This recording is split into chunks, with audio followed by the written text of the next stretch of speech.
मंगलमूर्ति महाप्रभु श्री सहजानंद सुख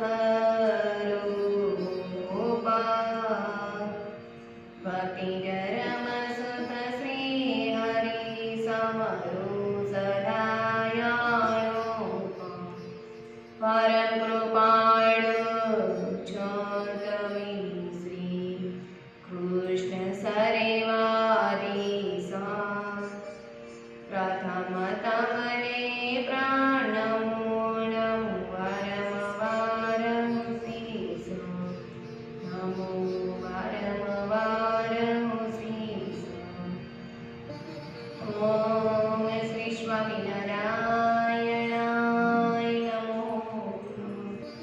श्री पूर्ण पुरुषोत्तम श्री गणेशाय श्री सहजानंद स्वामी नमो।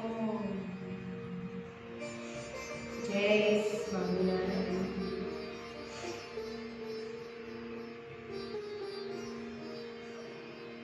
गई काले आपने अभिमान स्वभावना विषय ऊपर आपने बात करी રહ્યા। अभिमान बहार काढવું तो कभी आपનું બગડવાનું નથી। अभिमान સૌનું જીવનનું જીવવાનું બગાડી રહ્યું છે। જેમ જેમ માનસમાં અભિમાન આવે છે એનું જીવન ખૂબ અઘરું થતું જાય છે।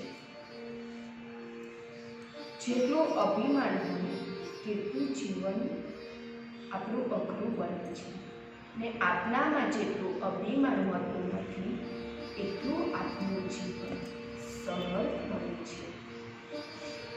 એક સમય દિવસે દેવો અને દૈત્યો દેવો અને દૈત્યોની લડાઈ થઈ છે। તેમાં દેવોની જીત થઈ છે। દેવોની જીત થઈ એટલે અભિમાન આવ્યું।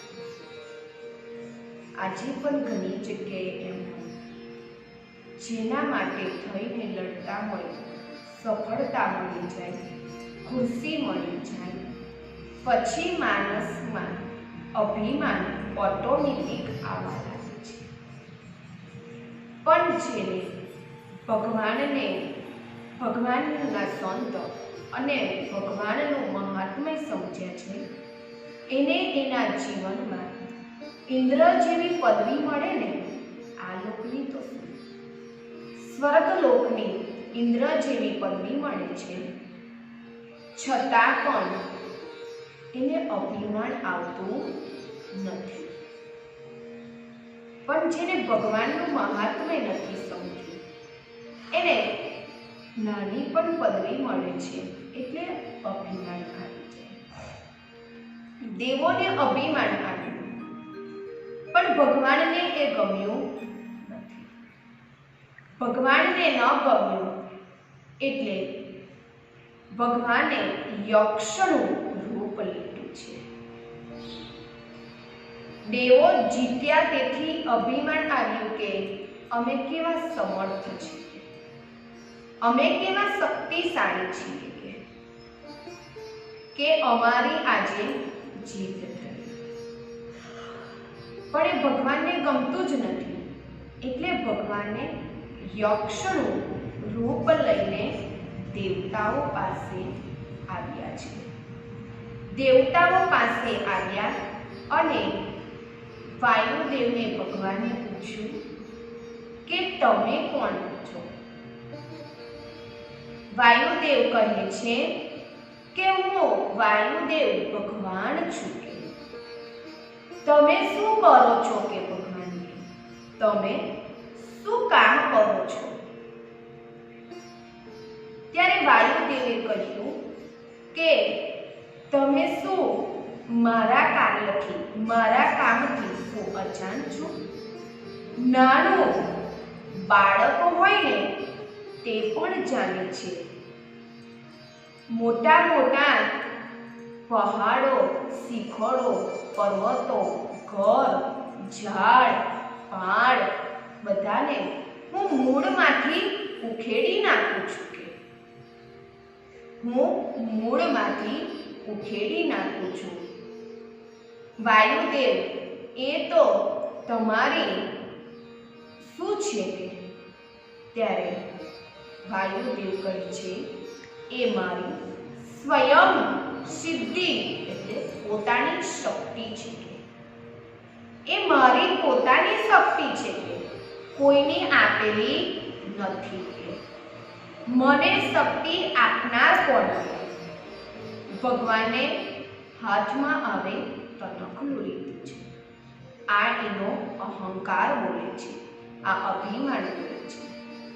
આપને કોઈ કાર્યમાં સફળતા મળે, જીવનમાં આપણને મનગમતી વસ્તુ પ્રાપ્ત થાય, આપને જે ઈચ્છતા હતા ને એ જ મળી ગયું હોય, છતાં પણ ભલે પુરુષાર્થ આપને કર્યો છે, મહેનત કરી છે, એમાં આપને બળ કર્યું હોય, શક્તિ કરી હોય, પણ એ આપને જ્યારે મળે છે ત્યારે અને પ્રાપ્ત કરવી હોય ત્યારે પણ ભગવાનને આગળ કરવા. ભગવાન તમે સાથે હશો તો જ એ મારું કાર્ય થવાનું છે. ભગવાન તમે નહીં હોય તો નહીં થાય મારાથી. તમે મારી સાથે રહી, તમે આગળ રહી અને કરાવશો તો જ મારાથી એ કાર્ય થશે, તો જ મને જીવનમાં સફળતા મળશે. અને મળ્યા પછી પણ મહારાજની દયાથી મળ્યું છે, મહારાજના આશીર્વાદથી, ભગવાનના રાજીપાથી મળ્યું છે. આ વાયુદેવ કહે છે, મારી સ્વયં પોતાની શક્તિ છે કે કોઈની આપેલી નથી, કોઈની થોડી આપેલી છે કે મારી પોતાની છે કે. હવે દરેક દેવોમાં કાર્ય કરવાની શક્તિ તો ભગવાન જ પ્રેરી રહ્યા છે, પણ વાયુદેવને અભિમાન છે. ચંદ્ર હોય તો એમાંય ભગવાનની જ શક્તિ છે, સૂર્ય છે એમાં ભગવાનની જ શક્તિ છે. આજે મેઘ વરસે છે એ પણ ભગવાનની ઈચ્છાથી જ ઇન્દ્રદેવ મેઘની વૃષ્ટિ કરતા હોય છે. આજે વાયુદેવને અભિમાન આવી ગયું છે. ભગવાને પોતાના હાથમાં તનખલું લીધું છે અને કહ્યું છે, લો ત્યારે આ તનખલાને તમે ઉડાડો કે. આજે ભગવાને હાથમાં તનખલું ઉડાડવાની વાત કરી છે. વાયુદેવે ઘણી મહેનત કરી છે, ખૂબ પ્રયત્ન કર્યો છે, પોતાની હતી એટલી શક્તિ એમાં લગાવી દીધી છે, પણ એ તનખલું સહેજે થોડું પણ હલી શકતું નથી. ત્યારે વાયુદેવ શરમાઈ ગયા છે, ભૂથા પડી ગયા છે કે હું જે પહાડો આજે ઉઠાઈ નાખું છું, મોટા મોટા ઘરને પાડી નાખું છું, આજે એ મારી શક્તિ કેમ? અભિમાન આવશે એટલે તમારામાં સદગુણો હશે, તમારામાં કંઈક બુદ્ધિ હશે વિચક્ષીલ, તે બુદ્ધિ સદગુણો જે કંઈ તમારામાં આવડત હશે અભિમાનથી નાશ થઈ જશે. વાયુદેવની જેમ તમારી પાસે કંઈ જ નહીં. કોઈને રૂપનું અભિમાન હશે તો રૂપમાં ભગવાન એવી તમને આજે ચામડીના રોગની એવું મૂકી દેશે કે રૂપ પોતાને જોવું પણ નહીં ગમે. એટલે કદી રૂપનું પણ અભિમાન ન કરે. કોઈને પોતાના કંઠનું ગાવાનું અભિમાન હોય તો એ પણ ન કરવું.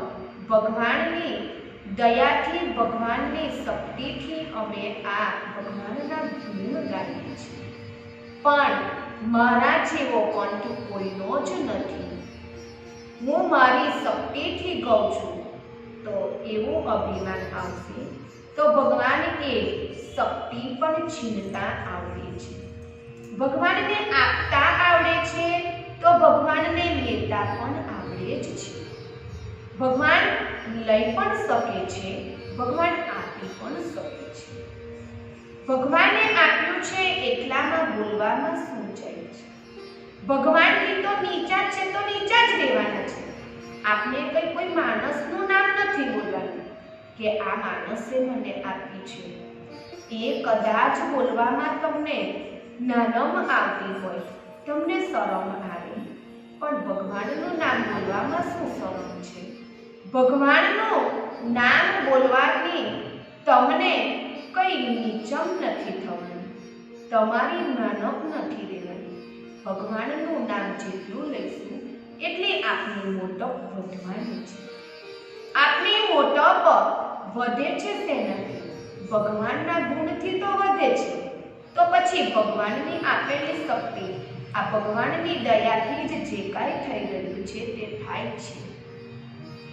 અમારાથી તો કંઈ જ ન બની શકે, અને અમે તો એવા કરવાવાળા કોણ છે?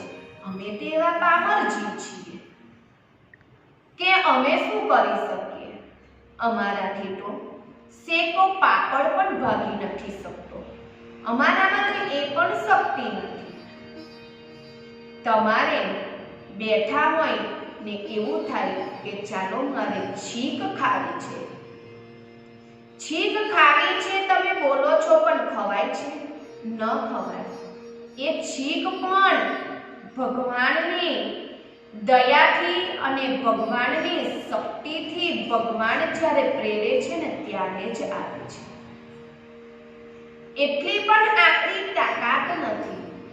તો આવા મોટા કાર્ય કરવાની, આટલા મોટા આપણે સાધન કરવાની આપણામાં ક્યાંથી તાકાત હોય?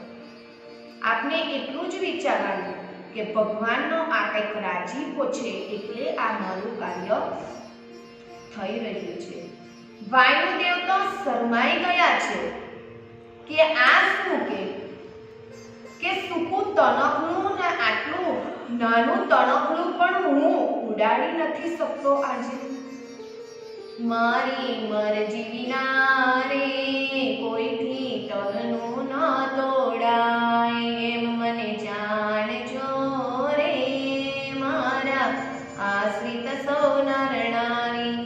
એમ જ માનવું કે ભગવાનની મરજીથી જ કાર્ય થાય છે, ભગવાનની મરજીથી જ નથી થતું. ના થાય તોય ભગવાનની મરજી નહોતી એટલે નથી થયું, થાય તોય ભલે થાય, ભગવાનની એમાં મરજી છે એટલે જ થયું છે.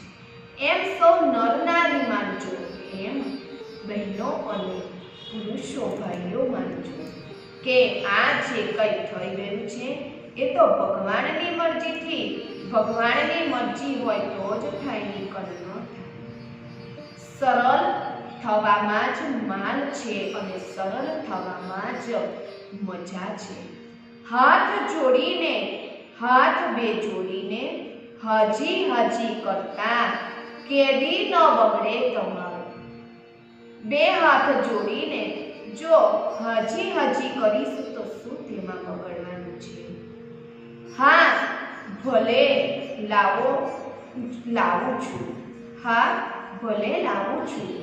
બોલો મારા જેવી શું સેવા છે?